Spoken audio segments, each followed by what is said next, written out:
A single beam of spotlight cut through the dim backstage corridor, illuminating a lone janitor's battered mop bucket at rest beside an open piano lid. Sam Carter froze mid-step when a loose floorboard betrayed him with a sharp groan, an echo that rippled through the hushed grandeur of Lexington ballroom. Heart-pounding, he darted toward the Steinway, catching a falling velvet glove before it struck the polished keys. In that charged instant, the lustrous black wood of the piano seemed to pulse beneath his fingers as though alive with memory. He steadied himself, breath rasping in his chest, every nerve alight with the electric possibility that tonight would be unlike any other. If this moment gave you chills, let us know in the comments below. Don't forget to subscribe and hit the bell so you don't miss the next thrilling chapter in Sam's journey, where every note carries the weight of a lifetime. Sam Carter eased the glove into his pocket eyes, fixed on the Steinway Model D, as if it were an old friend he hadn't seen in years. The gala was still 2 hours away, yet the hall buzzed with unseen currents. Florists whispered about centerpieces.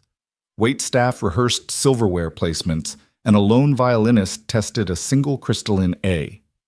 Sam wiped his palms on the worn cloth at his side, each pass uncovering a sheen of lacquer that shone like glass beneath the overhead chandeliers.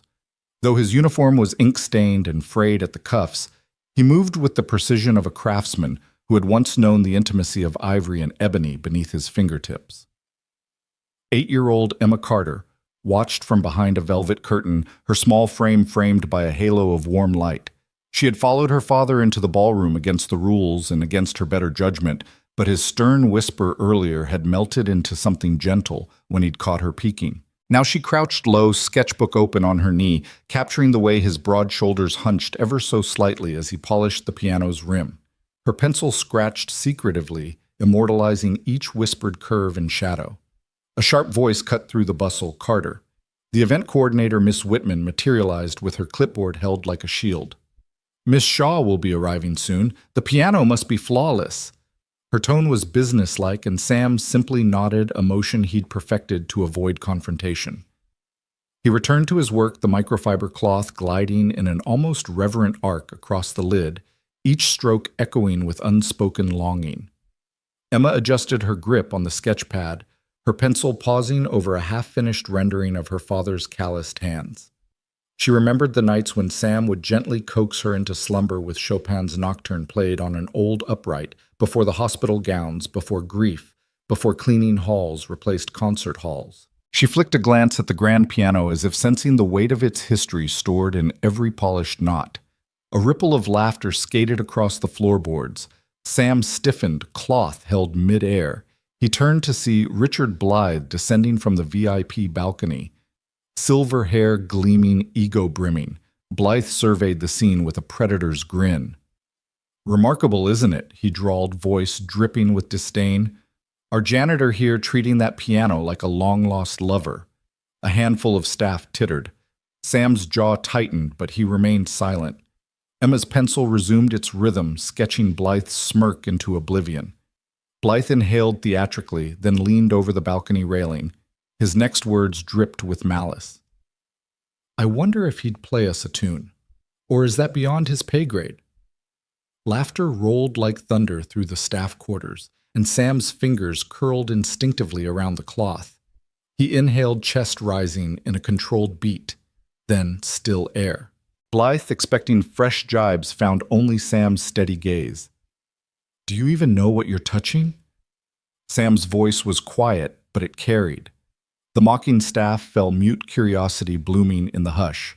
"This," he said, placing a gloved hand on the piano's side, "is a Steinway Model D 9 feet of Sitka spruce, grown for resonance, 17 layers of maple, bent for strength, 12,000 moving parts.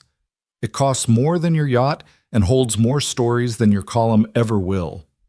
Blythe's mouth fell open, and for the first time that evening, Sam allowed himself a small exhale. Without waiting for a reply, he pivoted and returned to his polishing, each pass more purposeful than the last. Emma watched in awe as her father embraced the piano's curve as though offering comfort to a wounded companion. Moments later, the double doors swung wide. A hush fell as Victoria Shaw, the gala's host and a titan of the philanthropic world, entered her presence like a current of silk and steel. She paused at the piano eyes tracing the gleaming surface, then flicked a glance toward Sam. Though their distance spanned polished marble, the look she gave him was intimate and questioning. Sam met her eyes for a heartbeat, then dipped his chin in respect before turning away. He ushered Emma to the wings with a gentle hand on her shoulder. "You okay?" he asked softly. She nodded, pencil clenched like a talisman. "It's not just wood, is it?" she whispered. Sam smiled. "No, kiddo. It's a part of who I was and maybe who I can be again." The gala manager signaled their cue, and Sam gathered his cloth and bucket. He moved with quiet dignity, no longer invisible but not yet seen. Emma tucked her sketchbook under her arm, her eyes bright with pride. As they stepped into the corridor's shadows, Sam's heart thrummed with a promise tonight would mark the revival of buried music, the reclamation of lost dreams, and the beginning of a legacy far greater than linens and centerpieces. Silence trailed them like an afterimage, heavy with anticipation. Sam Carter, the janitor, with a war-scarred past and a daughter at his side, was about to step into a spotlight he'd never sought but could no longer deny. Sam Carter moved through the ballroom before the gala began with the sort of quiet precision most people reserve for private grief. The chandeliers overhead dripped prisms of light across patterned carpet, but the world beyond the grand doors never paused to notice the man with the mop. To everybody else, he was just Sam, the janitor, a single dad who quietly tidied up, spilled wine, swapped out trash bags, and grease-stained his coveralls as he polished silverware for the evening's crowd. Yet tonight, under that same golden glow, Sam's calloused hands traced the Steinway's ridges as though it were an old friend returning from a long absence. He lifted the lid to give it one last gentle sweep, his fingers skimming the polished wood with a tenderness no one had ever witnessed before. His shoulders broad from years of military service and burdened by memories he seldom spoke of, bent in homage to the instrument's elegant arc. It was as if Sam carried two lives in one body by day, the invisible custodian who scrubbed floors. By night, someone with the power to awaken music hidden under layers of dust and regret. Emma was safe with Mrs. Patterson in her elementary school's aftercare program this afternoon, Sam had told her before leaving. But once he spotted that familiar sketchbook peeking out from behind the curtains, he couldn't resist letting her watch. Her large brown eyes flickered when she saw him kneel beside the piano dustcloth in hand, and she crept forward until the soft fabric of her hoodie brushed against the stage's fringe. He didn't startle, he only smiled, a quick flash of warmth under the stern lines of his face. Emma settled onto the floor cross-legged and began to sketch the scene, her father alone with the Steinway, bathed in anticipation. When the gala caterers wheeled in trays of canapes, tiny tartlets of crab and avocado, Sam navigated around them, offering a curt nod to the servers without breaking his concentration. He paused to inspect a smudge on the piano's rim, then lifted his cloth and buffed the spot until the wood gleamed again. It occurred to him that the piano might be the first thing he'd polished that wasn't broken in years. In the barracks, he'd scrubbed weapons until they shone like silver feathers. On hospital floors, he'd mopped up spills and bleach so corrosive it burned the soles of his boots. But this was different. This was creation, not erasure. The ballroom staff bustled around him, chatting about centerpieces and seating charts, but Sam felt the room fall away. He inhaled the faint scent of floral foam from the orchid arrangements and the subtle warmth of the Steinway's varnish. It brought back a different life, one he had boxed up and stashed away when Emma's mother fell ill. He closed his eyes for a moment and remembered the nights when the old upright in their modest living room would carry his sonatas through the thin walls. Emma would drift to sleep as he filled each note with hope, the melodies weaving lullabies that stayed with her long after the keys grew cold. A tap on his shoulder pulled him from his reverie. "Excuse me, Mr. Carter," whispered Miss Whitman, the event coordinator whose clipped voice always sounded like she was correcting someone's mistake. "All set here." She gestured at the now flawless piano. He dipped his head. "Yes, ma'am." He turned back to the hall, offering her a small, genuine smile. It was rare for anyone to call him by name, let alone remember it. As she walked away, Sam caught a glimpse of a champagne flute bobbing into view. Victoria Shaw, the gala's chief benefactor, weaving gracefully through the crowd of volunteers. He straightened, tightening his grip on the cloth. Moments later, she paused at the piano, pausing long enough for him to catch the curve of her lips as she assessed his handiwork. Their eyes met for an instant, hers wide with curiosity, his gentle, with an unspoken apology for intruding on her domain. Then she moved on, and the illusion of invisibility snapped back into place. Sam tucked the cloth into his belt and stepped away, blending into the staff like light into dusk. As he mopped a distant corridor, he imagined what it would feel like to walk out onto the stage under all those lights, the hush turning into a single pulse of sound begging for release. He shook the thought off. He was the janitor, not the maestro. His place was here behind a curtain, ensuring the show could go on without a hiccup. In the grand foyer outside, guests in tuxedos and evening gowns chatted about stock trades and boardroom battles, oblivious to the man who made the evening possible. Sam paused by a velvet rope and straightened it with the back of his hand, blinking against the swirl of perfume and laughter. A passing senator raised his glass in the air, gesturing at the room. "Extraordinary Jones," he said to his companion. "Every detail is flawless." Sam swallowed hard, his throat closing around the promise that lectures on perfection now felt hollow. He remembered the moment during basic training when his drill sergeant told him that clean floors and disciplined routines could save lives in combat. It was true then, and it applied now, except life stayed saved in the solemn hush of this grand hall, long after shells and sirens faded. The difference tonight was the steady thrum of something that felt like possibility. Across the room, a table of socialites circled a silver urn of coffee, speculating on the evening's headlining speaker. Sam caught snippets, philanthropy plans, new library wings, scholarship funds, all noble causes, he told himself, but none spoke the truth. He felt in his bones that music could speak when words fell short. He rounded a pillar to find Emma perched on a low bench, idly tracing her sketch with charcoal smudges along the edges. He knelt beside her, and she looked up, eyes breaking with a shy smile. "You're great at it," she whispered, holding up the page. In thick strokes, she had drawn him at the piano silhouette, slicing through the stage light like a hymn. Underneath, she'd written, "My hero needs to be seen."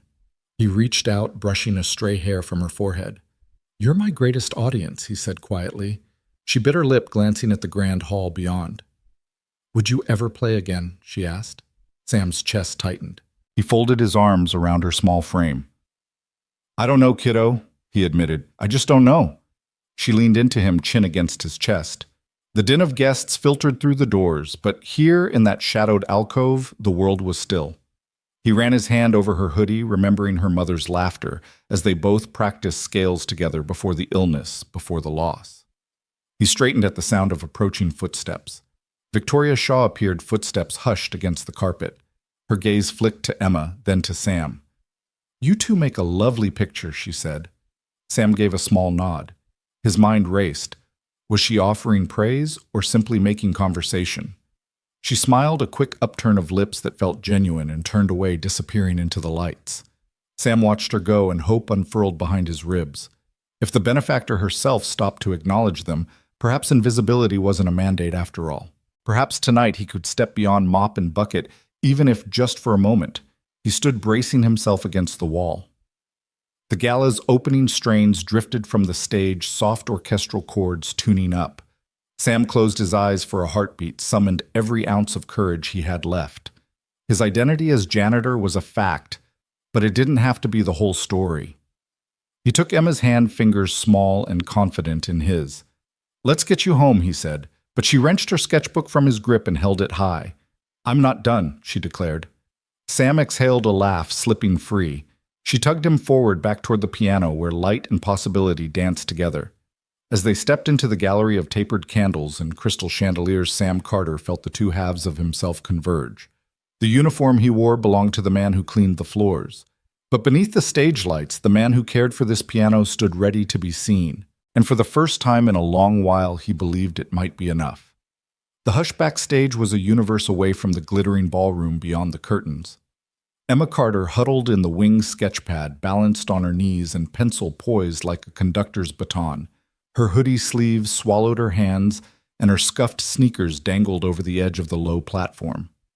All around her, the muffled chatter of umbrellas and gowns floated through the velvet drapery, but Emma's world was confined to the graphite lines spilling across her page. She traced her father's silhouette, the curve of his shoulders hunched over the piano, the tilt of his head as he inhaled the faint scent of fresh varnish, an old varnish, layered like the rings of a tree. She captured the way his calloused fingers hovered above the ebony keys, as if coaxing a secret melody from their silent slumber. Each stroke she laid down was a silent tribute to the man who polished floors by day to make ends meet, yet polished pianos by heart whenever no one was watching. Her breath caught when Sam Carter shifted his weight, lifting a stray microfiber cloth and smoothing it across the lid. Emma tilted her head pencil dancing to capture the momentary glint of stage lights on the polished wood. Down the corridor, voices swelled in anticipation. The gala would begin any second. But here, the world slowed to a heartbeat, and Emma recorded every detail, the slight crease in her father's faded jeans, the gentle arch of his back, echoing memories she couldn't fully name. A soft cough startled her. Sam stepped back into view, brow furrowed as he checked the alignment of a stray bench leg. Emma swallowed and straightened her spine. She didn't want to be scolded again for sneaking in. But curiosity had carried her this far, ever since she found his old sketchbook buried under a pile of laundry, the one with half-finished music notations and coffee stains.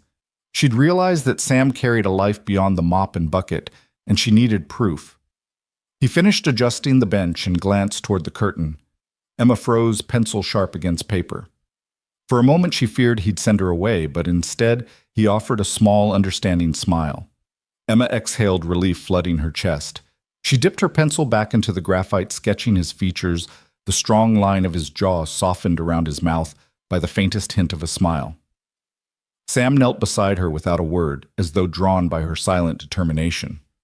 "Hey, kiddo," he whispered, voice barely louder than a breeze. Emma tapped her pencil against the pad. "You're good," he said. "Better than good." She felt her cheeks warm. "You're my inspiration," she murmured.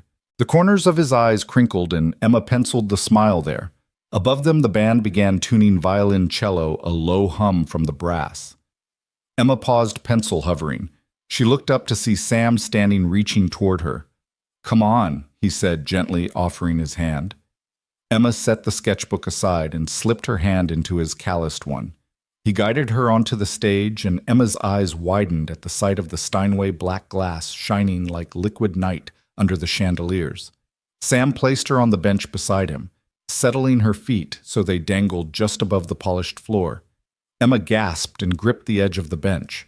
From this vantage, she could see the audience chairs lined in perfect symmetry, the crystal stems of wine glasses glinting on silver trays. She could smell the tang of fresh orchids mingled with the faint musk of old velvet. She could hear her own heartbeat as loudly as the tuning oboe from across the room. Sam reached across, brushing a stray lock of hair from Emma's face. "Stay here for a moment," he said, voice soft but commanding. She nodded, breath caught in her throat. He stepped away to fetch his polishing cloth, leaving Emma alone on the bench, pencil still clutched in her hand. She traced the edge of the keys, their smooth white surfaces cool beneath her fingertips, but dared not press them. Instead, she turned back to her sketchbook and redrew the scene, her father's silhouette framed by a cathedral of light music waiting between each line. The hush deepened as the ballroom doors opened and guests began to drift in. Emma listened to the soft rustle of gowns, the distant murmur of voices, the clink of glasses. Positioned on stage, she felt both uncomfortably exposed and utterly enthralled. Sam reappeared at her side, cloth folded neatly in his hand. "Almost time," he said. His gaze flicked to her sketchbook. "May I ask?" nodding toward the pad. Emma handed it over. Sam studied the page with quiet pride, his fingers tracing the pencil lines. "This is beautiful," he murmured. She shrugged, cheeks tinged pink. "I wanted to show you. I know how much you love this piano," she said. "I remember the stories you tell me about Mom playing Chopin." Sam's throat tightened and Emma's spine stiffened. She'd never heard him choke up before.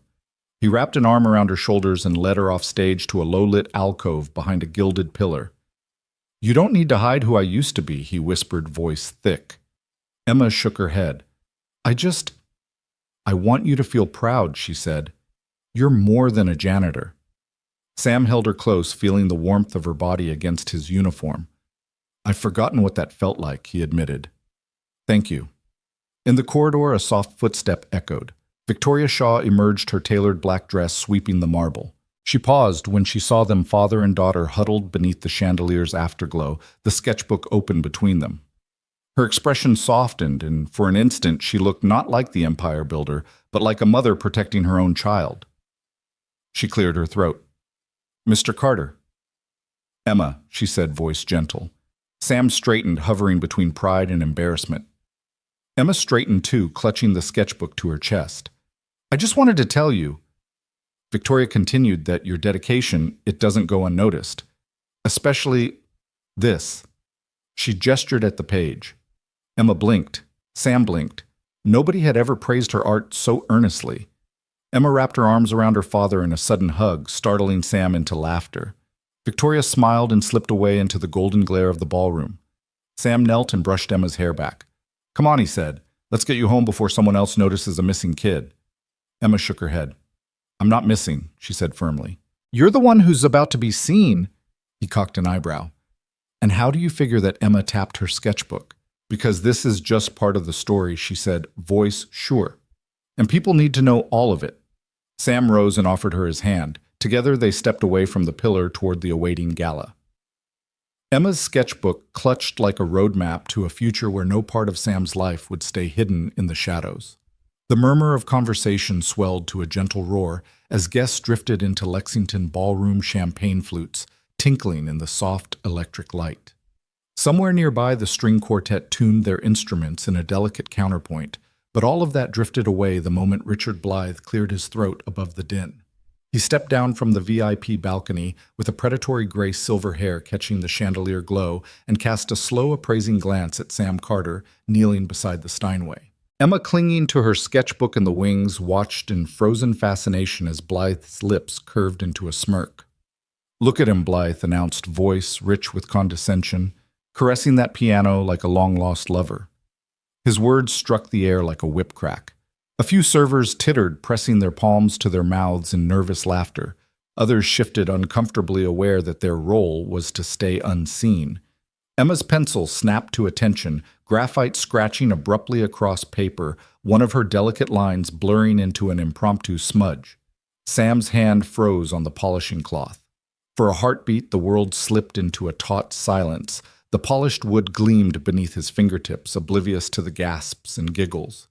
He straightened slowly, cloth in hand, trying to anchor himself against the tidal wave of ridicule. In the hall beyond, guests paused mid-step, heads turning at the unexpected interruption. A cluster of socialites in sequined gowns exchanged glances, part intrigue, part shame for having been party to the critic's mockery. Emma pressed herself against the curtain, heartbeat thrumming in her ears.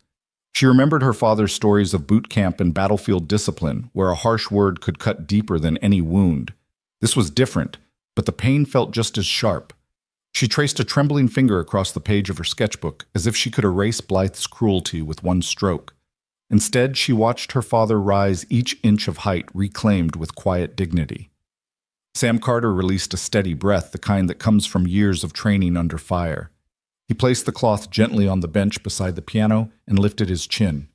He could feel the heat rising in his cheeks, the gravity of every eye in the room bearing down on him. Yet beneath the sting of humiliation, something flickered, the memory of ivory keys under his fingertips, the thrill of coaxing a melody into being. He met Blythe's gaze, and for a moment time untangled itself. Blythe clapped his hands, once punctuating the moment with triumph. "Honestly, I've seen showmen with less theatrics. Who gave this man permission to treat art like sentimental rubbish?" A ripple of laughter followed, but a few breaths later, it dissipated under the weight of Sam's steady silhouette. The critic's insult felt stale now, like a cracked record playing to an empty auditorium. In the hush, Emma crept forward, sketchbook clasped to her chest. She stepped into a sliver of light, cheeks flushed, and dared to speak. "He's not sentimental," she said, voice small but clear. "He's remembering." The words hung in the air, a single bell note cutting through the scoffs. Heads turned toward the wings, surprised by the child's courage. Sam's eyes softened when he saw her, and he bent to scoop her into his arms, her hoodie sleeves brushing against his uniform. Blythe's smirk faltered for the first time. He folded his arms, a challenge in his posture. Yet he said nothing, as if unsure whether to release another barb or concede that the room had shifted around him. The murmur of the quartet rose again, as if to fill the void. Guests leaned in curious to see what would unfold: the graceful rescue of a father by his daughter, or the critic's next cruel crescendo. Sam set Emma down gently and brushed a loose strand of hair from her face.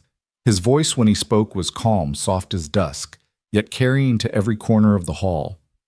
This piano, he began without looking at Blythe, was built to hold voices. He paused, letting the words settle. Emma watched his lips, learning the cadence of a man about to reclaim his own story.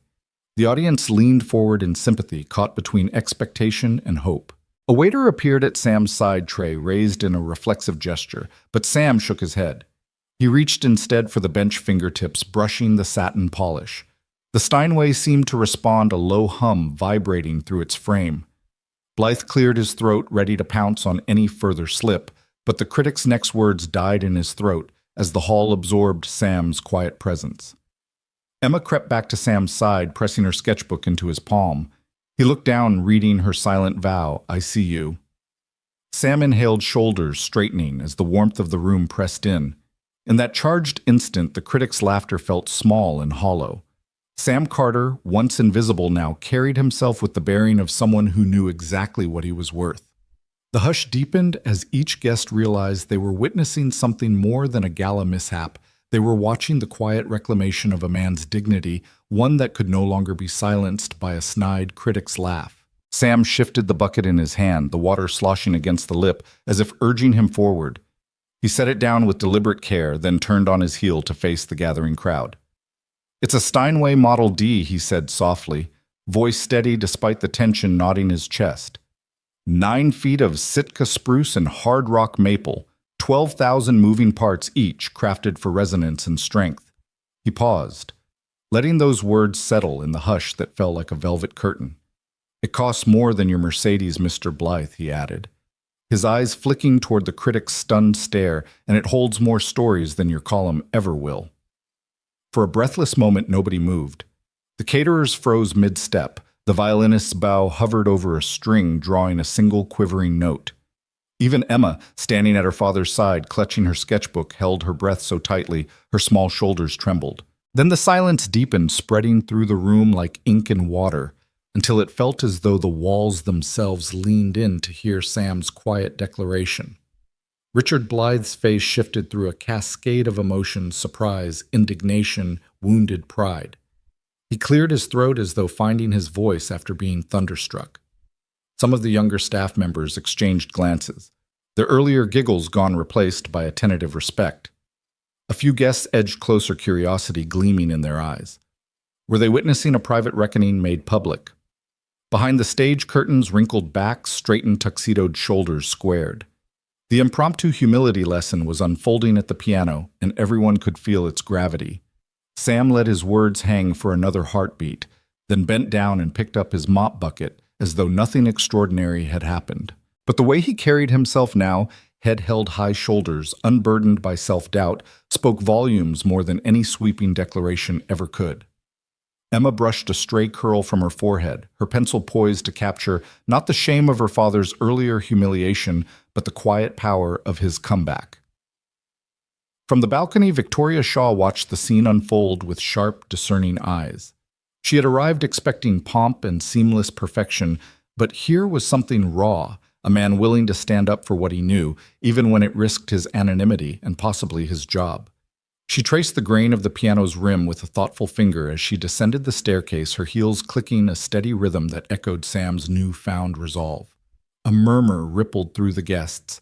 Conversations that had stalled on superficial pleasantries now found substance. Someone whispered to their neighbor, "Did you hear that?"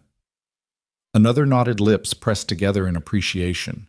In the hush, a distant timer chimed the signal that the opening performance would begin in 5 minutes. The quartet began to tune again, but this time their notes carried a fiercer beauty, infused with the tension Sam had unleashed. Emma leaned closer to Sam and whispered, "That was amazing." His eyes softened when he looked at her, and he knelt to be eye level. She pressed her sketchbook into his hand. The page was smudged with graphite and hope. "You see me, Dad?" she said, voice warm with pride. He smiled, tucking a lock of her hair behind her ear. "Always," he replied. The critic, for his part, recovered a sliver of composure. Blythe raised a single eyebrow and murmured, "Well, I suppose facts do matter." His tone lacked its earlier arrogance, more a grudging concession than genuine humility. When he turned to join the guests, it felt less like a retreat and more like a course correction. He walked past Sam without a word, but the stiffness of his posture spoke of the respect grudgingly earned.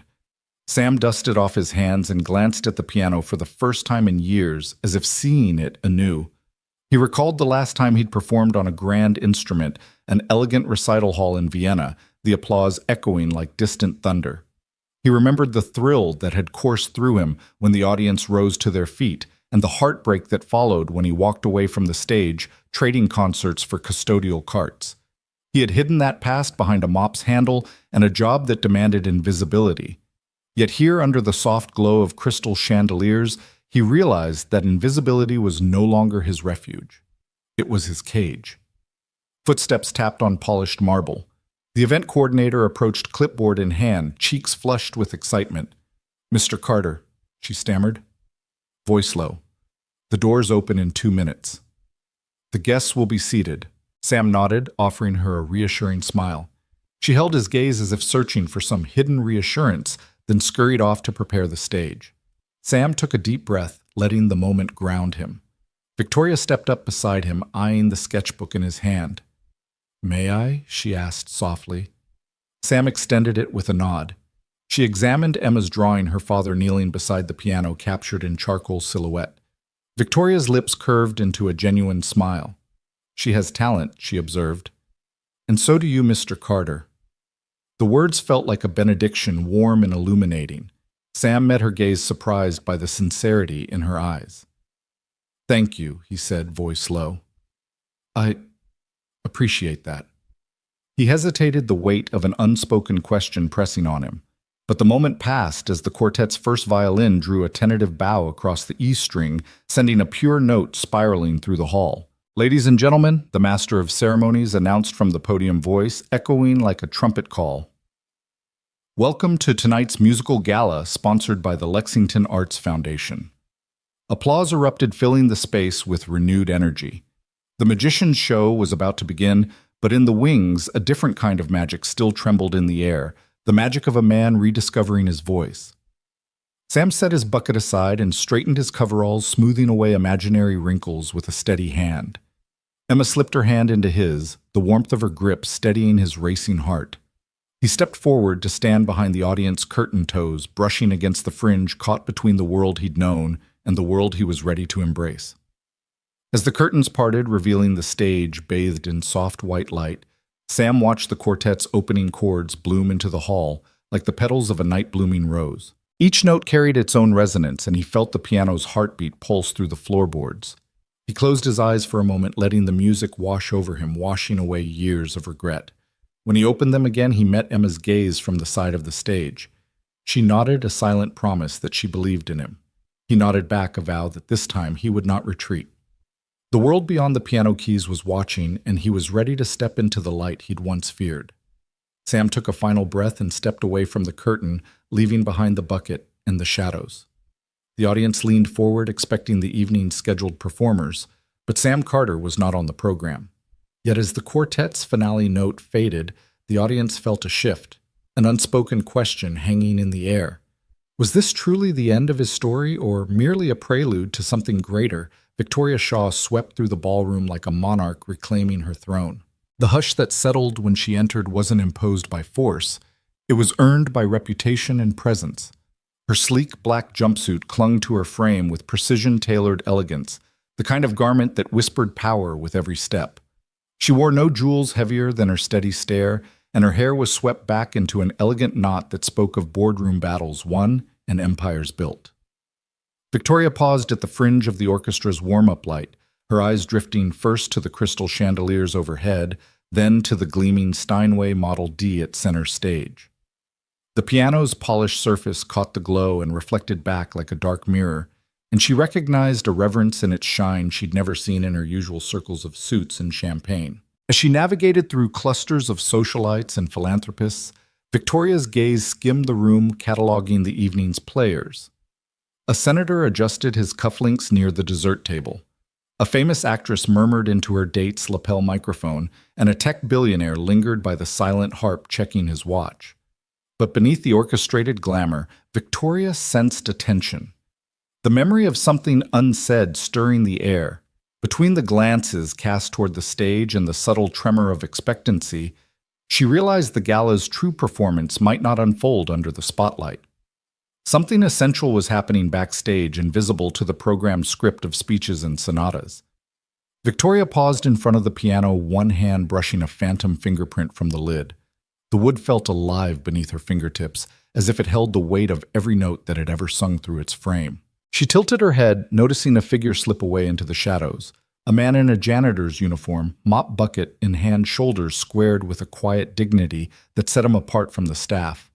She recognized him from her brief earlier glimpse, Sam Carter, the custodian whose dedication to perfection was whispered about among the event planners. She watched him pause in the wings, meeting her eyes for a single heartbeat before ducking out of view. In that glance, she saw more than a cleaner fulfilling his duties. She saw a man carrying history in his posture, a man rarely allowed to be more than part of the scenery. A waiter glided up to take Victoria's glass, and she handed it off with a nod, permitting herself a moment to observe. She wondered what stories lay beneath Sam's stillness. A performer might bask in applause, an executive might crave headlines. But this janitor moved with restraint, as though every step held a secret. The chords of the opening quartet shifted from tuning notes to first measures of Mendelssohn, and Victoria felt the room tilt toward decorum. Yet her attention remained fixed on the shadow where Sam had disappeared. She allowed herself a small, curious smile. Emotions were liabilities in her world, yet curiosity was the kindest sin she permitted herself tonight. Victoria drifted deeper into the crowd, exchanging polite nods and soft greetings, yet her eyes continuously flitted back to the stage wings. Each time a server passed by, she blocked their path and whispered a question. Where did Mr. Carter go? He was just here. The servers exchanged nervous glances. She was the patron of this gala, after all, but offered only vague directions backstage corridor or behind the curtains.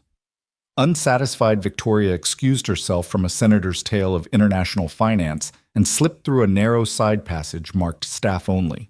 The corridor was dim, lined with thick velvet drapes that absorbed the ballroom's applause like mourning shrouds. She reached the staff area, where a single bulb cast a pool of light over buckets of cleaning fluid and stacks of unused linens. Sam stood by the edge of the stage, mop in hand, shoulders relaxed, yet alert. There was no trace of embarrassment on his face, only a calm collectedness Victoria found refreshing. She cleared her throat gently. Mr. Carter? She called, voice steady. He turned surprised but composed. The fluorescent light softened the edges of his uniform, revealing faint lines of fatigue around his eyes, lines that spoke of long nights and responsibility beyond a job description. Ms. Shaw, Sam replied, dipping his chin in a respectful nod. He set his mop aside as though instinctively knowing it would be awkward between them. Victoria stepped forward until the bustle of the ballroom was muted behind the drapes. I wanted to thank you, she said, choosing her words with precision, for the care you've shown this piano. It's the centerpiece of tonight's gala, and I've never seen someone treat it with such reverence. She paused, measuring the effect. Sam's eyes flickered with courtesy and something deeper surprise, perhaps, that a billionaire would notice him. Sam straightened, scanning her face. It's more than just wood and strings, he said, voice low. It carries memories. It carries the music that built this hall and the dreams people hope to bring here. He waited, watching her reaction. Victoria studied him, realizing that in one quiet exchange, the hierarchy that governed her world had shifted. She had spent decades commanding spaces. But here was a man whose quiet devotion held more gravity than any of her endowments. A muffled trumpet fanfare from the main hall signaled the gala's commencement, the first note of formality. Sam glanced toward the curtain, then back at Victoria. If you'll excuse me, he murmured. She caught his arm before he turned away. No, she said, surprising herself. Stay. He hesitated, mop bucket casting a small shadow between them. Victoria stepped closer, lowering her voice. Tell me your story, not as a janitor, but as the man who chooses to care. Her tone lacked the boss's edge. It was softly insistent, a genuine request that drew on the vulnerability she kept locked away from most. Sam met her gaze, his expression unreadable for a heartbeat that stretched long enough to echo the quiet between them. Then he exhaled, seeming to decide that a janitor's courage was worth more than invisibility. "All right," he said, brushing a hand through his hair. "But not here." He gestured toward the side door marked Green Room. Victoria nodded, curiosity flaring bright. She followed him past linen carts and empty water bottles into a small rehearsal space where the quartet had left their music stands and a single chair glowed under a lone spotlight. Emma peeked around, the cornered sketchbook in hand. Her father caught her eye and offered a reassuring nod. Victoria's gaze softened as she watched the two of them, the janitor and his daughter, sharing a private moment amid the gala's pomp. Her own pulse quickened, not with the thrill of business conquests, but with something gentler, the invitation to witness a human story unfurl. She stepped fully into the room, shutting the door on the glittering ballroom behind her. The spotlight pooled on the Steinway's keys, and Sam gestured to the carved legs of the piano, as though introducing a loved one. Emma settled beside him, proud and patient, ready to learn. Victoria crossed her arms, leaning against the wall like a student settling in for an impassioned lecture. The gala's queen had arrived, but tonight the true sovereign of the evening was not the woman who built empires. It was the humble janitor who held the power to transform silence into music, to remind even the wealthiest audience that the heart's quiet truth outshines the brightest chandelier. Sam guided Emma through a narrow corridor lined with crimson drapes, each step muffled against the plush carpet. The distant hum of conversation and clinking glasses faded behind them, replaced by the muted thrum of his own heartbeat. They paused beneath a single spotlight that slanted through a crack in the curtain, painting Emma's face in soft gold. Sam knelt, folding his coat so it wouldn't brush against her hoodie, and reached into his pocket. He held out a tiny charm, a silver music note barely larger than his thumbnail. Emma's breath caught as she recognized it, the same charm she'd once found tangled in a tangle of keys in his old leather notebook. He pressed it into her small palm. "Music isn't always heard," he whispered. Voice hushed against the backdrop of hushed anticipation. Emma's fingers curled around the cool metal, and tears glistened at the corners of her eyes. "It remembers what's been lost." Sam added his thumb, brushing her knuckles. She nodded slowly, blinking away the sparkle of emotion. The charm felt heavy in her hand, as if it carried centuries of unsung melodies. Behind them, a stagehand opened the doors, and the first guests began to drift in their laughter, filtering through the curtain like the first notes of an overture. Sam stood, slipping an arm around Emma's shoulders and drawing her close. "Promise me you'll keep this safe," he said softly. "And remember, every time you feel lost or scared or lonely, you can hold on to this because music holds on to you too." Emma leaned into him, pressing her cheek against his coat. "I will," she whispered. "But what if I forget?" Sam smiled, gazing down at her with the gentle patience of a teacher. "Then I'll remind you," he said. He stepped back, sweeping a hand toward the stage. "Come on, let's find our seats before anyone notices we're missing." They emerged into the ballroom just as the opening chord of the quartet reverberated through the hall. Emma's fingers closed around Sam's hand so tightly her knuckles turned white. He led her past rows of polished chairs, slipping into the shadows beside the stage. She perched on a cushioned stool he'd pulled from a nearby stack, tucking her legs beneath her. Sam crouched beside her, resting one arm on his knee. "I want you to remember something," he said, eyes fixed on the bowed heads of the violinists tuning their strings. "Music isn't just sound. It's memory, emotion, and every whisper of the heart. It's the way your mother used to hum when she thought nobody was listening. It's the last lullaby she sang you, the song I never got to finish for her." Emma watched his jaw tighten, but he swallowed the lump in his throat before continuing. "Every time you play, you bring a piece of who you are into the world," he told her. "You're sharing your story, and you're letting other people feel theirs. That's why tonight, no matter what happens, you need to trust that if you ever choose to play, it will matter." Emma's brow furrowed. "But I'm only 8. What if I mess up?"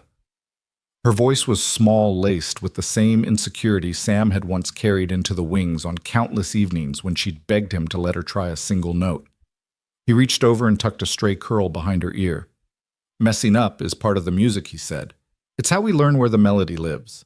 Remember when we practiced that simple scale last week and your fingers kept missing the C sharp? You got frustrated and wanted to quit. Emma nodded, recalling the tears she'd shed when the note wouldn't ring true. But then you slowed down, listened to the note you wanted, and found it. Sam continued, "That moment when you finally landed on the right key, that was you remembering your strength. That's exactly how music remembers you." Emma considered this, staring at her hands. The charm lay heavy in her palm, as though pulsing with promise. She tucked it into her pocket and met her father's gaze. "Do you think... could I ever play for real?" she asked quietly. Sam's eyes softened into something like wonder. He placed a gentle hand on her shoulder. "Of course you could. And when you're ready, I'll be right there beside you." He tapped the side of her hoodie. "With your sketchbook and that charm and whatever courage you can bring." The lead violinist lifted her instrument and the first strains of Schubert's Ave Maria blossomed through the hall. Emma's lips parted as the rich melody spilled out, weaving around the guests in the candlelit room. Sam slid a slender Yamaha fold-down keyboard onto the edge of the stage, one he'd smuggled from home for just such a moment. He placed it in front of them and turned back to Emma with an encouraging smile. "Want to try?" he offered, brushing aside the protective dread in her eyes. Emma glanced at the keyboard, its keys gleaming like tiny pearls. She shook her head. "Not yet," she whispered, lowering her gaze to her lap. Sam nodded, understanding, blossoming in his expression. "That's okay," he said softly. "You'll know when you're ready." He took a breath, leaning back to watch the performance through the slit in the curtain. Emma perched beside him in silence, her breathing steadying as the music wove its spell. A sudden murmur rippled through the audience. The first guest had risen, offering a polite standing ovation for the quartet's opening piece. Applause cascaded, and in that sound, Emma heard a distant echo of her own heartbeat. She turned to see Sam, smiling at her pride shining in his eyes. "See," he murmured, "music makes people feel something. That's why it's worth the risk." He reached into his coat again, pulling out a small folded scrap of sheet music, one he'd written in the margins of his old notebook. He unfolded it and laid it on Emma's lap. "This is for you," he said. The notation was simple, a few bars of a lullaby he'd once composed for her when she was too sick to sleep. The melody was unfinished, trailing off into open spaces. Emma's fingers traced the notes, her brow crinkling with concentration. "It's beautiful," she whispered. "It's yours." Sam told her, voice thick with emotion. "Whenever you want to remember what we had or what we lost, or what we can still create, play this for me." He brushed away the tremor in his own voice and offered her the sheet. Emma tucked it into her sketchbook and nodded. The gala's master of ceremonies stepped to the podium, his voice bright. "Ladies and gentlemen, please turn your attention to the stage for a special surprise presentation." A soft gasp of anticipation rippled through the crowd.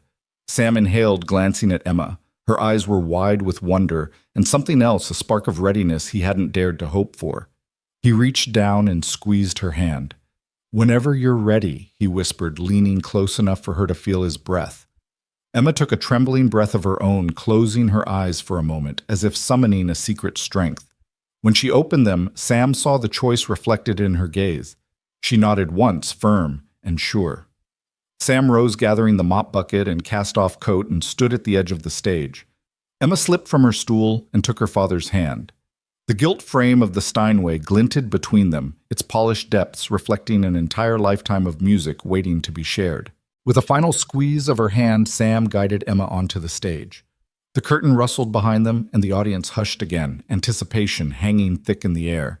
Emma's small hand trembled in his, but Sam held it steady, his whisper of encouragement lost to the growing echo of footlights. "Music remembers what's been lost," he said under his breath, just loud enough for her to hear. Emma inhaled, stepping forward until her other hand hovered over the keys. The world beyond the piano fell away once more, and for a moment Sam saw only the two of them, father and daughter, bound by melody and memory. The hush deepened as Emma's fingers touched down on the first note of the lullaby, soft, unpracticed, but utterly true. And in that single moment, every whispered lesson and every untold story converged, carried on a note that would not soon be forgotten. The soft glow of the chandeliers had settled into a comfortable warmth when the hall's rhythm shifted. The second act was underway. Artists in gowns and tails wove through delicate melodies. Yet somewhere beyond the notes, attention began to coil. Emma sat beside Sam, her small hand tucked into his sketchbook resting against her knee. He offered her a reassuring squeeze.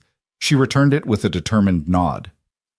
Their lullaby had landed like a tender confession, and for a moment the audience sat wide-eyed in stunned reverence. Then, like a dropped pebble splashing into still water, Richard Blythe rose from his seat at a central table glass raised high in a mocking salute. In his tailored tuxedo and silver-vaulted hair, he appears more conductor than critic. Janitor, he called, voice crisp and public. Why not give us a tune, Twinkle, Twinkle, perhaps? His laugh rippled through the audience like shards of ice, and the chatter that followed crackled with cruel delight. The quartet's second violinist faltered, bow hovering over the string as guests exchanged uneasy glances. Emma's breath caught. Her father's jaw tightened just beneath the podium's glow. She pressed her sketchbook to her chest, pencil poised in silent sympathy. Sam's cheeks warmed, but his posture remained upright, unbowed. He could feel every eye in the room picking him out. The hostess, the VIPs, even the senators gesturing toward their programs. Blythe's taunt was aimed at invisibility, daring him to emerge from the shadows and prove his worth. For a moment, no one moved. Then came a ripple of awkward chuckles, courtesy laughter to fill the vacancy Blythe had created. A few servers exchanged tremulous shrugs. Wine glasses rattled in uncertain toasts, and the murmur of the string bass quieted in anticipation of an upheaval. Emma watched Sam's hand inch toward the mop bucket at his side, his knuckles whitening around the handle. She leaned forward so slightly that her hoodie slipped against the bench's edge. Sam glanced down at her eyes, gentle but fierce. He shook his head almost imperceptibly, as if to say, "Stay with me." Emma's fingers squeezed his in response. He took a breath as though inhaling a storm, then turned his gaze to the center of the floor, where Blythe still stood triumphant. The critic's glass caught the candlelight glittering like a lure.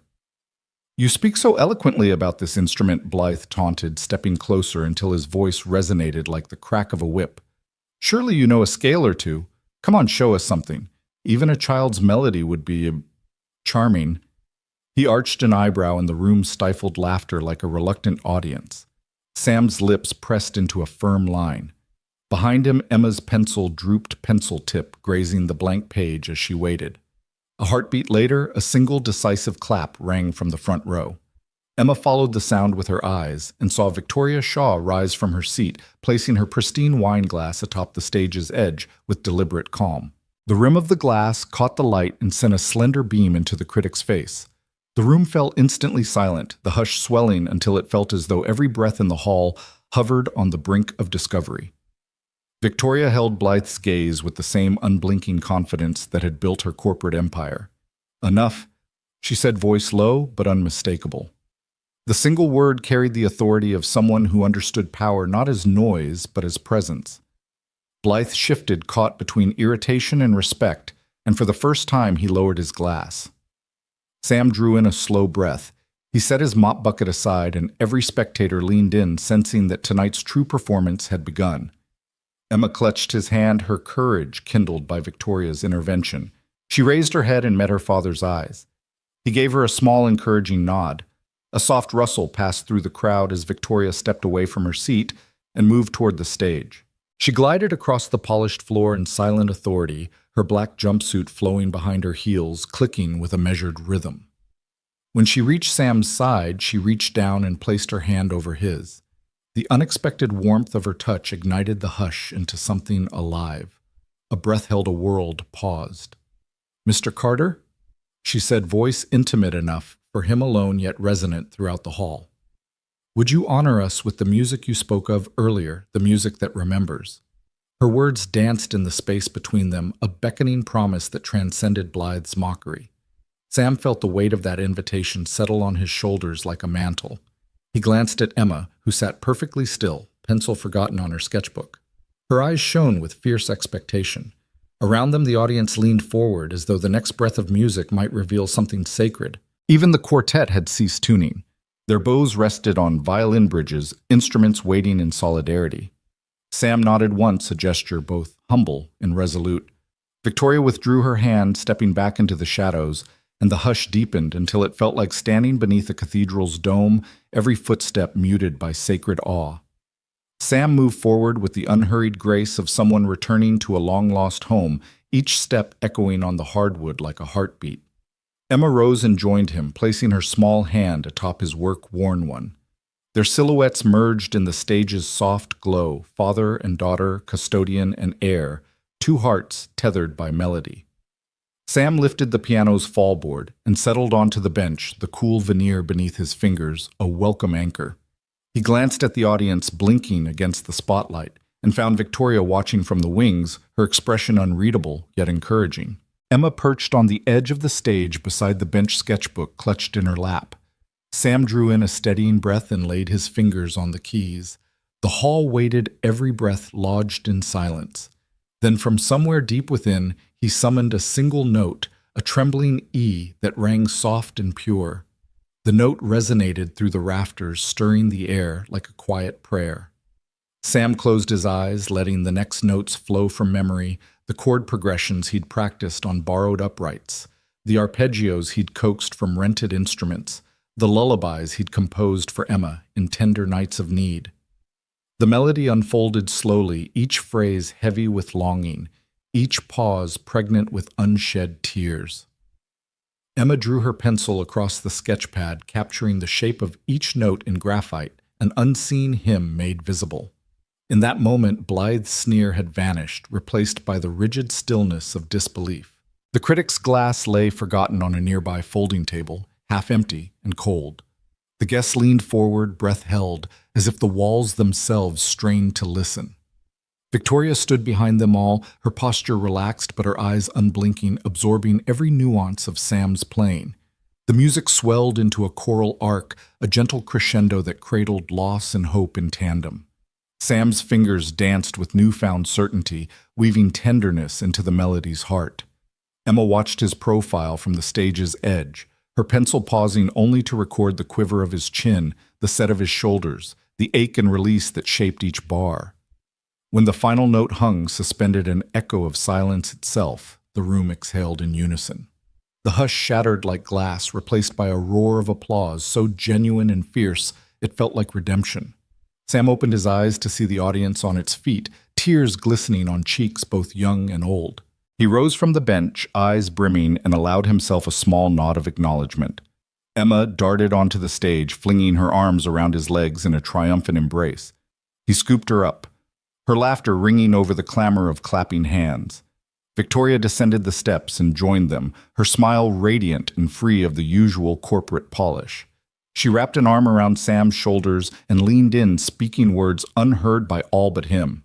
Sam looked out at the stunned crowd, philanthropists, critics, socialites, all witnesses to the quiet truth he'd unveiled. In their faces, he saw astonishment, respect, even humility. The gala's script had been rewritten on the spot, not by speeches or formal performances, but by a dare that dared to be answered and by a woman brave enough to step in when mockery threatened to steal the moment. As the applause rippled through the hall, Sam held Emma close, the charm she wore glinting at her neck. He understood now that tonight's true performance had never been about perfection or pedigree.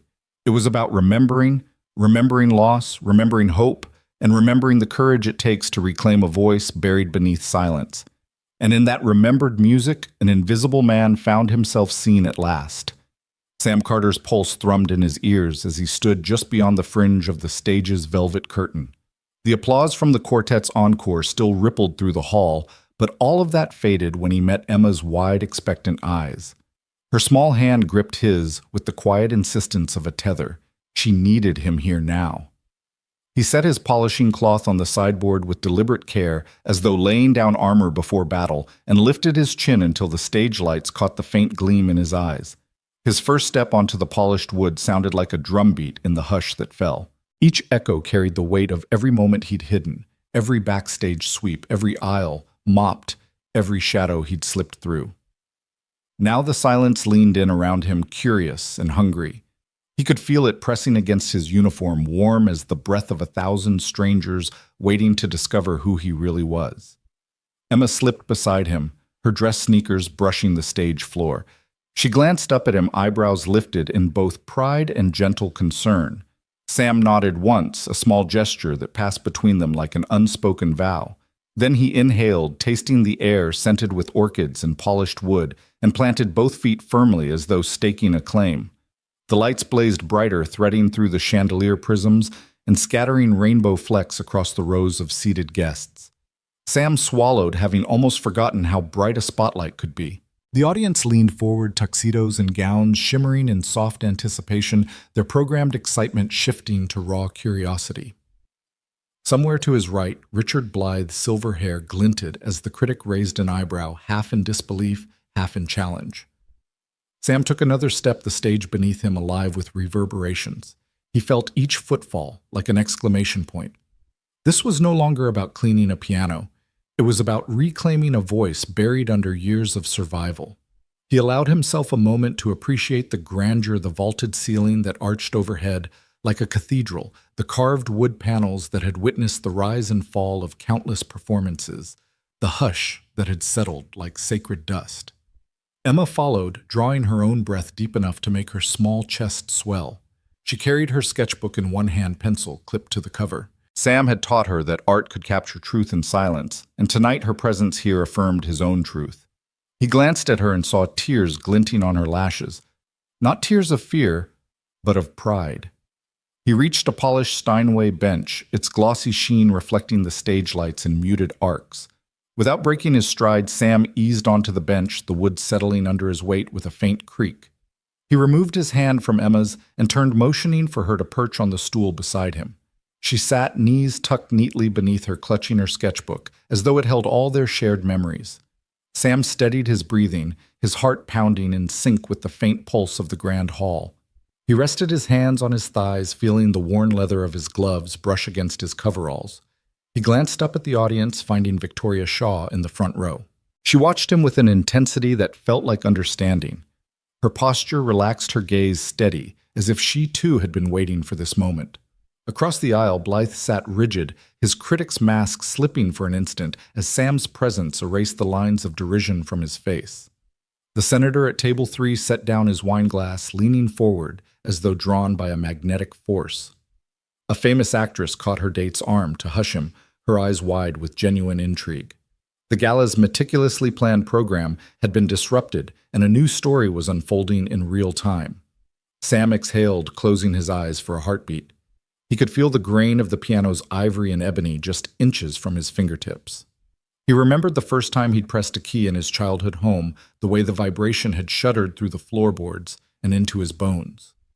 He remembered the applause in recital halls and the hush that followed when he'd step away. He remembered the grief that had silenced him, a silence he'd carried like a wound. Emma placed her small hand lightly on his shoulder, a gesture so delicate it felt like a prayer. Sam opened his eyes and caught her gaze. She nodded once, as if giving him permission to speak the words he'd been holding inside. He swallowed, and then, with a steadying breath, he reached forward and lifted the fallboard. The piano waited like an old friend awakened from slumber. The keys gleamed, each one a promise of sound, of memory, of stories waiting to be told. Sam's gloved fingertips hovered above the first octave, trembling only slightly. The hush deepened, stretching until every guest seemed to hold their breath, waiting to hear the music that would speak for him. Sam pressed down on a single key, middle C. The note rang pure clear, resonating through the air like a beacon. A single ripple of sound knocked against the velvet hush and carried into the wings, where the stagehands paused in mid-task. He allowed the note to bloom, rising into the rafters and drifting back down like a whispered secret. He leaned into the piano, eyes half closed, and pressed the next note. Then the next. The melody unfolded tentatively at first, a simple motif, almost mournful in its honesty, as though each phrase were a confession. His fingers moved with deliberate care, coaxing out the hidden tremors of the piano's soul. The audience sat spellbound, no longer spectators to a gala, but witnesses to a private unveiling. Throughout the hall, breaths caught and hearts stirred. Emma sat wide-eyed beside him, pencil poised, but still as though she dared not break the sacred hush. Sam's chest rose and fell, the rhythm of his playing echoing the rhythm of his return to self. Each chord rang with the resonance of years spent silent, each pause a testament to the strength required to step into the light. In the front row, Victoria Shaw's expression softened from curiosity to reverence. She pressed a hand to her chest as though the music had touched a place she hadn't known was aching. Blythe, once the embodiment of disdain, now sat trembling with surprise. The senator wiped a tear from his eye. Even the most practiced socialites bowed their heads, letting the melody wash over them. Sam closed his eyes fully and allowed the music to guide him. The motif grew richer, weaving in subtle arpeggios that spoke of hope, kindled in darkness of resilience born from loss. His gloved hands danced over the keys, each movement precise, yet imbued with heartfelt vulnerability. The piano's voice rose and softened, carrying the hushed confession of a broken heart that dared to sing again. Around him, the grand hall breathed in unison. The wood-paneled walls seemed to lean closer. The chandelier's crystals shimmered in time with the melody, and the stage lights glowed like embers of a newly lit fire. Sam felt the weight of the moment settle around him, not as a burden, but as an embrace. He was home. Emma reached up and laid her palm flat on the bench beside him, offering silent solidarity.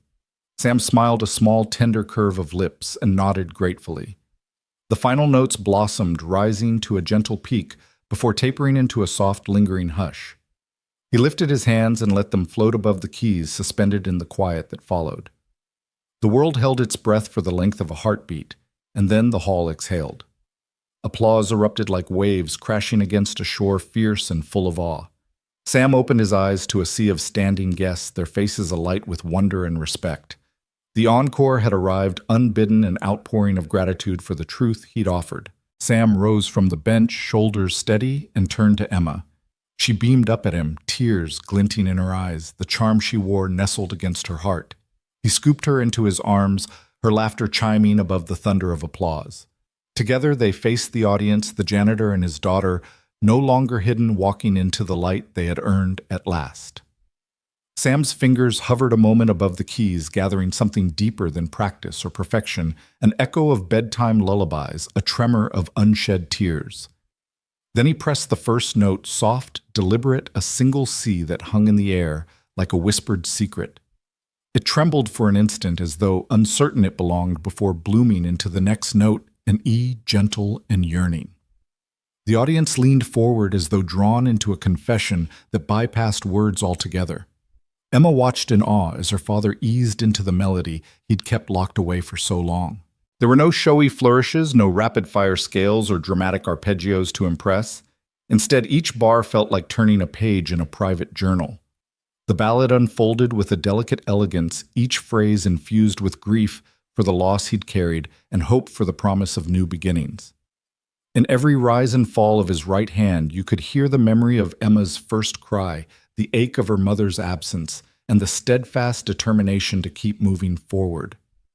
The hall itself seemed to hold its breath. Crystal chandeliers shimmered overhead, their prisms catching the candlelight and scattering it across the polished floor. The rich oak walls, carved with scenes of past triumphs, now bore witness to something more intimate, a man rediscovering his own heart in a single haunting melody. Guests seated in front paused mid-clink, champagne glasses forgotten, as the music washed over them in waves. Somewhere near the back, a senator dabbed at the corner of his eye, his wine glass trembling in his hand. At table 5, a socialite pressed her fingertips to her lips, eyes glistening. Richard Blythe sat unmoving in the VIP row, arms folded, jaw clenched.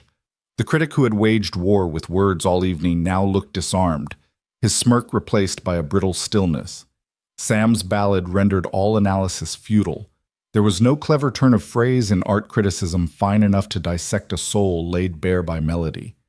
Blythe's notebook lay closed on his lap, the pen forgotten as he struggled to capture a feeling that defied description.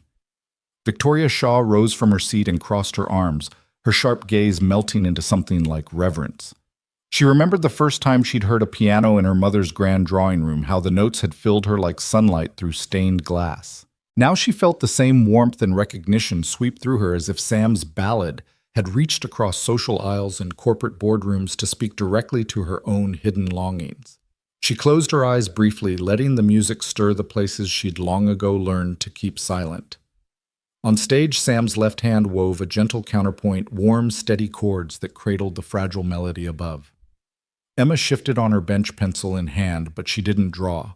Instead, she pressed a finger to her lips in concentration, letting the music paint pictures only she could see moonlit nights, when her father had hummed to her by the nightlight, hospital corridors where he'd tiptoed to the piano in the dead of night, the empty apartment where every note had once felt like both a refuge and a reminder of what was gone. As the ballad climbed, Sam's shoulders rose in a silent crescendo of emotion. The melody threaded through minor keys and major resolutions, tracing the arc from sorrow through acceptance to a fragile joy.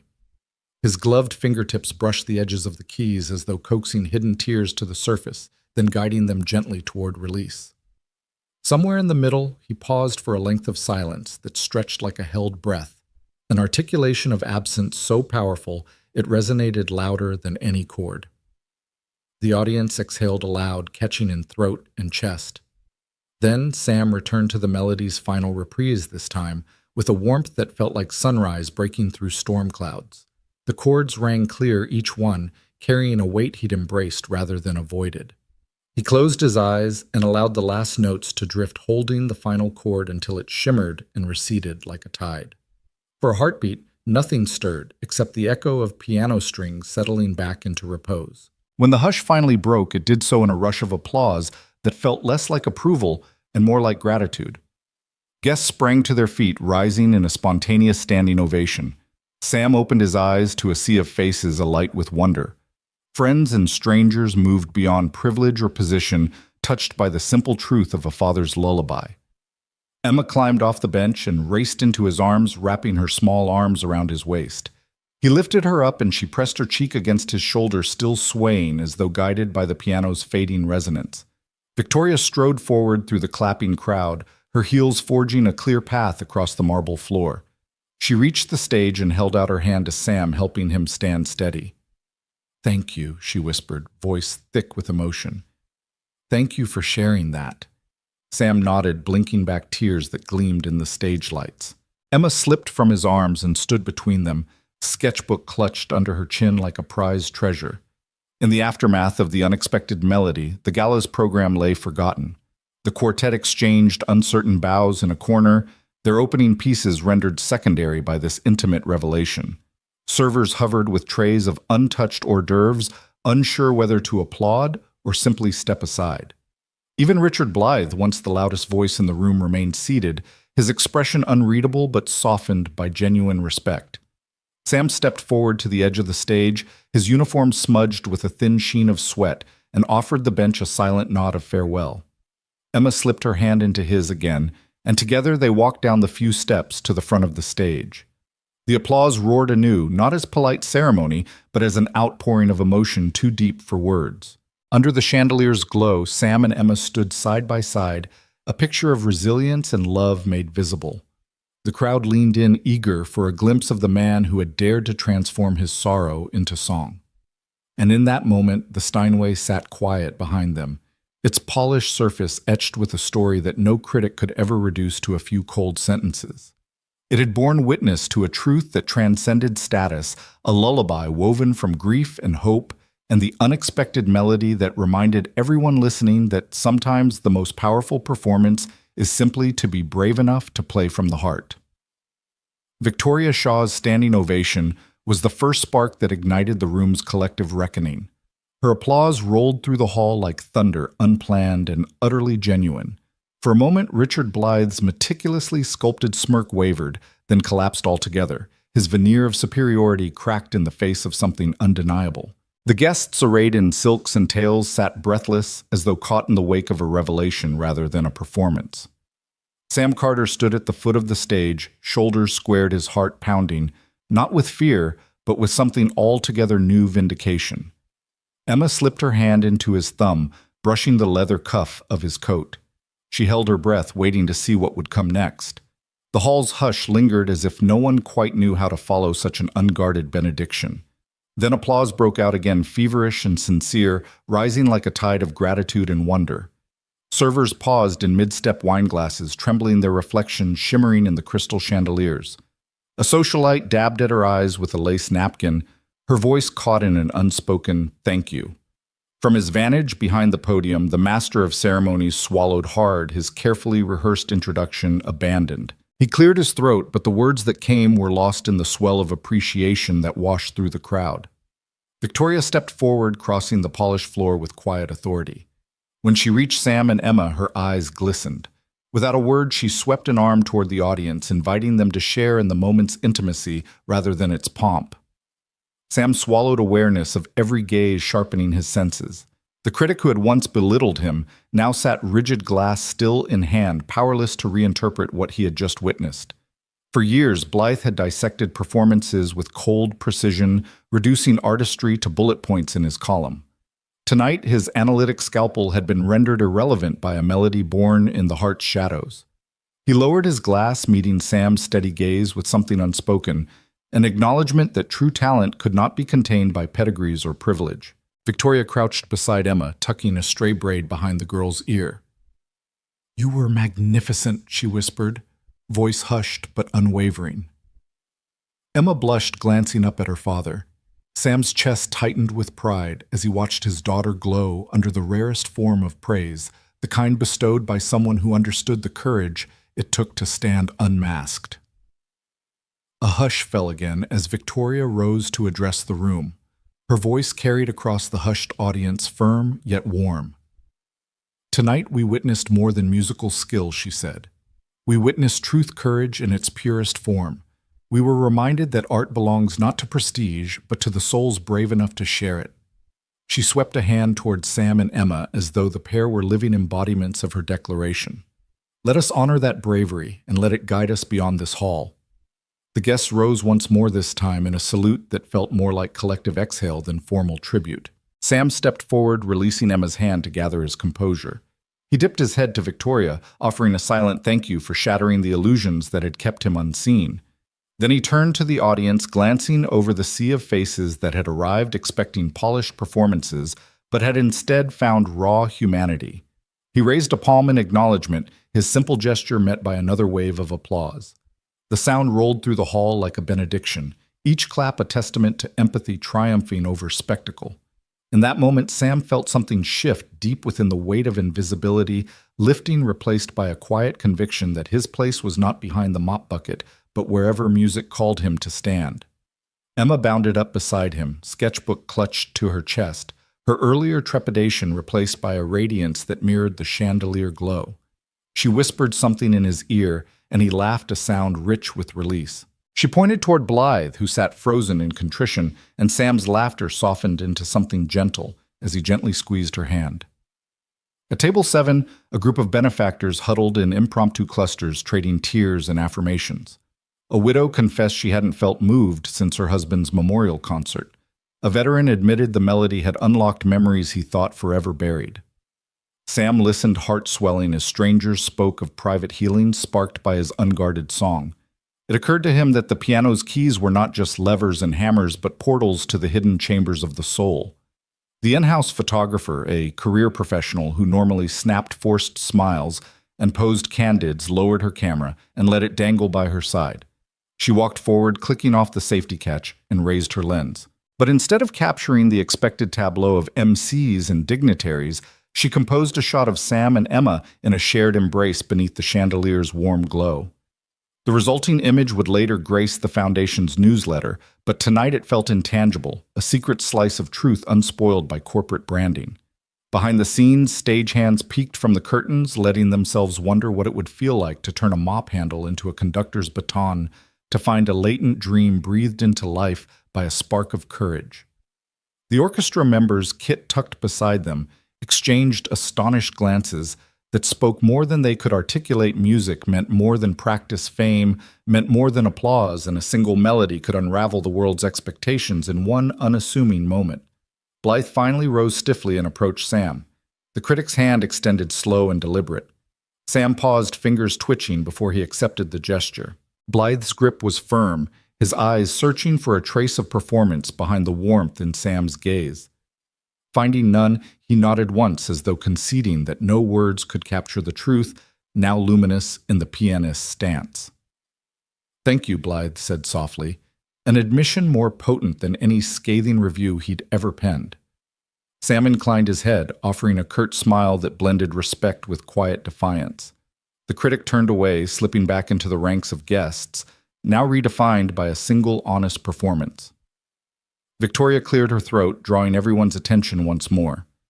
As we resume our evening, she announced, voice resonating through the hall's vaulted arches, let us carry this moment forward. Let the melody you heard tonight echo in every act of kindness, every note of collaboration, and every silence filled with empathy. She raised her glass in a final salute, eyes glimmering with unshed tears and renewed purpose. Sam stepped back Emma at his side and watched the gala's tide wash away pretense.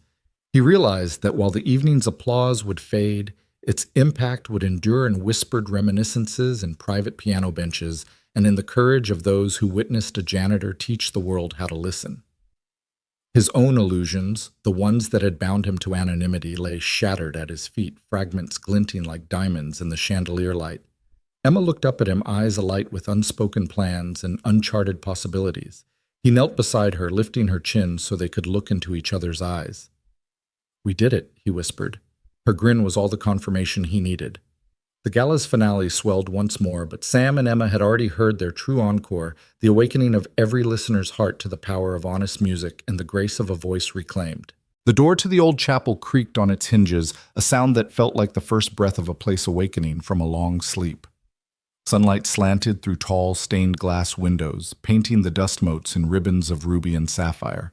Sam Carter paused in the threshold, Emma's hand warm in his as he took in the rows of wooden pews, now repurposed into seating for small ensembles. The pulpit had been cleared away, and in its place sat a polished baby grand piano, its lid propped open like a welcoming smile. Victoria Shaw stood nearby, arms folded, watching their reactions with a mixture of pride and anticipation. "I wanted a space where music could really live," she said, voice echoing softly against the vaulted ceiling. Not the grand concert halls, this place felt more honest. It's closer to where people's stories begin. Sam nodded, stepping forward and trailing his hand along the piano's rim. He remembered the first time he'd pressed keys in a cramped practice room, the tremor of possibility coursing through him. Now that same pulse thrummed beneath his fingertips as he lifted the fallboard and let the keys glint in the morning light. Emma slipped onto the bench beside him, sliding her sketchbook into her backpack. Victoria led them past a stack of folding music stands and scattered instrument cases. "I've spoken with the foundation board. They're fully behind a series of free community workshops, veterans, school kids, anyone who's ever needed a place to feel seen." She smiled at Emma. "And you'll get first pick of drawing spots." Emma grinned and ducked her head, cheeks pink.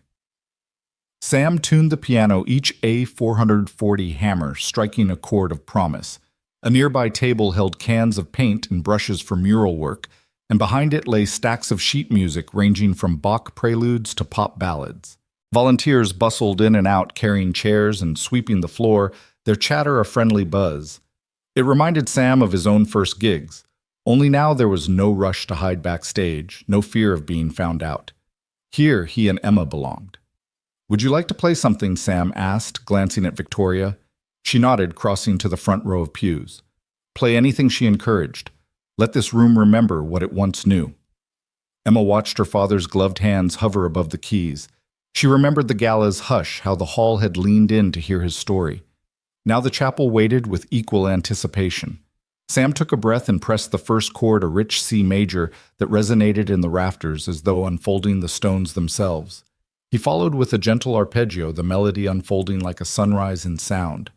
Emma closed her eyes and let the notes drift through her, her pencil poised in case inspiration struck. Victoria sat forward, elbows on her knees, rapt.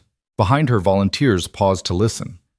So this was what transformation sounded like, every note a bridge between past and future, every pause a space for healing. When Sam reached the final chord, the chapel remained quiet for a heartbeat, then warmed with applause so full of gratitude it felt like reunion. "That was beautiful," Victoria said, stepping forward to meet them. "Thank you for bringing the soul back into these walls." She swung open a side door, revealing a small office turned into a music library, shelves lined with donated books, vinyl records, and instruments in various states of repair.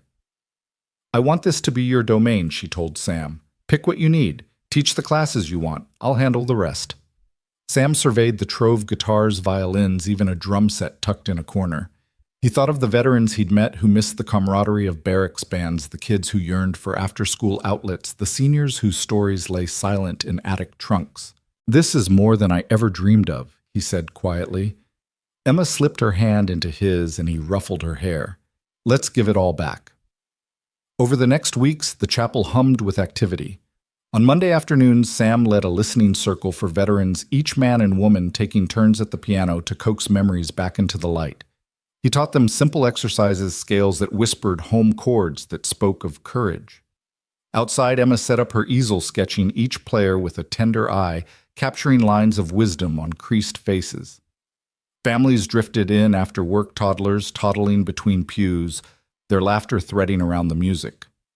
On Tuesdays, the stained glass light bathed after-school students in color as they crowdsourced songs. One wanted to learn jazz riffs, another begged for pop chord progressions. Sam demonstrated slowing down each measure until hesitant fingers found confidence. Emma flitted among them, clipboard in hand, drawing staffage, and taking notes. Which child lit up at the tempo change, which student needed a guiding finger. The chapel walls echoed with youthful energy. No slick stage, no gilded facade, just people learning to listen and to be heard. Midweek, the chapel's doors opened to underfunded schools. Sam taught music theory with a whiteboard scraped from the old church office. Volunteers served hot chocolate and pastries in the foyer, their chatter as lively as the piano's echo. Emma organized quick sketching sessions where each child illustrated their favorite song. Soon, the chapel's side walls filled with vibrant murals, a cascade of musical notes, portraits of composers, and whimsical dreamscapes wrought in charcoal and watercolor. The dusty chapel had become a gallery of second chances. On Thursday evenings, Victoria herself led a patrons' practice, inviting local donors to mingle with students and veterans. She stood at the back, wine glass in hand, chatting with community leaders who once only cared about gala guest lists. Now they asked about Emma's drawings, about which veterans had mastered their first chords, about how many kids had shown up that week. Sam saw her sparkle in ways he'd never seen under the harsh lights of boardroom dinners. This was warmth born of purpose, not profit. Friday mornings brought gentle solos. Sam and Emma rehearsed their duet, the piece he'd half written for her on that first night. They smoothed out the final measures, her small hand dancing a counterpoint, while his glided through the melody's arch. Their music filled the chapel as morning light crowned the pews, creating halos around dust motes and dreams alike. After they finished, Emma looked up breathless. "Do you think people will ever stop listening?" she asked. Sam smiled, sweeping a lock of hair from her eyes. "I think they always will, as long as we keep reminding them why." On weekend afternoons, tourists and curious passers-by ambled in expecting dusty pews and a stale echo. Instead, they found a living community hub. The baby grand sharing space with a cello doubled as a welcome sign, a small bulletin board advertising upcoming chapel concerts and family music nights. Emma greeted them at the door, sketchbook in hand, offering free postcards bearing her own drawing of the chapel's stained glass rose window. Visitors lingered over cups of tea, listening to senators and street artists share a bench, their barriers dissolved by the simple truth of shared melody. One evening, as twilight deepened, Victoria returned to find Sam alone at the piano, hands poised but unmoving. Emma sat beside him, perched on a cushion, head resting on her father's shoulder. Victoria slipped in quietly, her heels silent on the carpet. She watched them for a long moment, letting the hush surround her before stepping forward. "You've done something extraordinary here," she whispered. Sam rose, closing the fallboard with a soft click. Emma hopped to her feet, hugging his waist. Victoria knelt to meet Emma's eyes. "Your drawings have already inspired more than I could imagine," she told her. Emma's grin was shy but proud. "Thank you for letting me help." Victoria rose and looked from Sam to Emma and back again. "This is just the beginning," she said, voice full of promise. "I want to fund a scholarship in Sam's name, one that sends underprivileged students to music camps and covers instrument rentals for families who can't afford them." Sam's eyes widened. Emma gasped. He reached out, taking Victoria's hand with gratitude. "I don't know what to say." Victoria winked. "Just let me handle the paperwork. You two just keep making music." They spent the rest of the evening walking through the empty chapel. Emma pointed to her murals explaining each element, the broken piano keys mended by rainbow chords, the marching notes symbolizing veterans' marches home, the lulling crescent moon cradling a violin's silhouette. Sam listened, his heart full, realizing the chapel had become theirs, a haven where stories once forgotten were retold in melody and sketch, where every visitor could find a place to belong. Before leaving, they paused beneath the largest stained glass window, a kaleidoscope of saints and symbols now refracted into something new by the chapel's second life. Emma lifted her face to catch a shaft of green light on her cheek, and Sam draped an arm around her shoulders. Victoria watched them, the chiaroscuro of hope and healing playing across their faces. "Here's to second chances," she said softly. Sam nodded, pressing his palm to the cool pane. And to remembering, he added, voice rich with promise. Emma slipped her hand into his, the tiny charm he'd given her still resting against her heart. Together, the three of them stood in the stained glass glow, a found family, bound by music art, and the shared courage to start again.